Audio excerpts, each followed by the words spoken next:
हाँ तो भैया खेसारी लाल यादव जी का एक सैड सॉन्ग आ चुका है ना जीवा तारे बिना।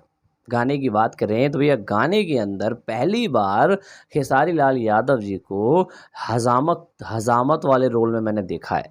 मतलब जो दाढ़ी नाई नाई नाई के रोल में मैंने पहली बार देखा है खेसारी लाल यादव जी को किसी गाने के अंदर। और यकीन मानिए यहाँ भी खेसारी लाल यादव जी एक नाई के किरदार में जम रहे हैं भाई। गाने की थीम वही है, एक नाई वाला एक लड़की से प्यार करता है, उस लड़की की शादी किसी और से हो रही है और नाई वाला कह रहा है कि भैया अब ना जी पाए हम तारे, मतलब तेरे बिना अब हम जी नहीं सकते। तो गाने की वीडियो क्वालिटी बहुत ज़्यादा लो है। हाँ, बहुत बढ़िया वीडियो क्वालिटी, बहुत हाई वीडियो क्वालिटी नहीं है, बहुत ज़्यादा लो है। खेसारी म्यूज़िक वर्ल्ड से आया है पर वीडियो क्वालिटी बहुत ज़्यादा लो है। गानों के लिरिक्स में बहुत दम है भाई।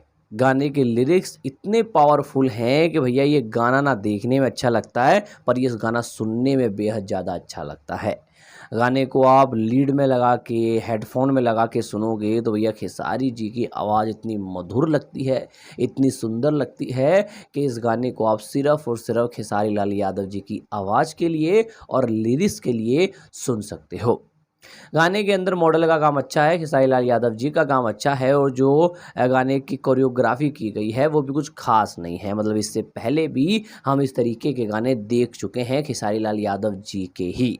भाई और ओवल देखा जाए तो सैड सॉन्ग है और सैड सॉन्ग खेसारी लाल यादव जी के चलते भी हैं मार्केट में। तो भैया ये गाना लिरिक्स के दम पे और खेसारी जी की वॉइस के दम पे बहुत आगे जा सकता है। बाकी वीडियो क्वालिटी और कोरियोग्राफी में उतना कुछ खास नहीं है। इस गाने के बारे में अगर ज़्यादा बात करनी पड़े तो मैं यही कहूँगा ये गाना लिरिक्स के दम पे चल जाएगा भाई। बाकी और ओवल गाना बहुत अच्छा है। आपको गाना कैसा लगा कमेंट करके जरूर बताइएगा। चैनल पे नहीं है तो सब्सक्राइब करिए, बेल आइकन दबाइए।